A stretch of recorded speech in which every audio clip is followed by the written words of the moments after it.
Ito po, luluto na po natin yung ating adobong buntot ng baboy. Yan. Ito po yung kanyang sahog, bawang, saka yung dahon ng laurel. Ito po yung adobo natin. Oh. Yan, adobong baboy. Buntot po yun ng baboy. Ito po, sisigang po natin yan. Yan yung paglaluto.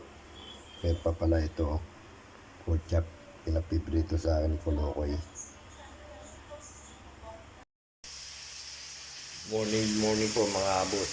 Magluluto po tayo ngayon ng ulamin natin sa tanghali. Ay nag-replace na ang ulam yung aking apo ng pritong pork chop saka adobong buntot ng baboy. Tara tingnan natin.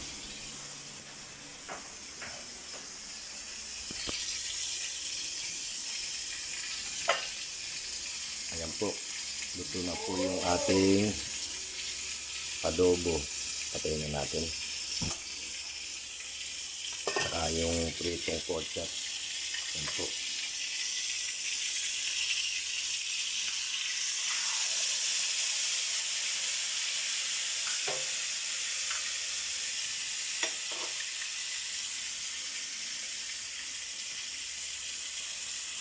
Ayos na.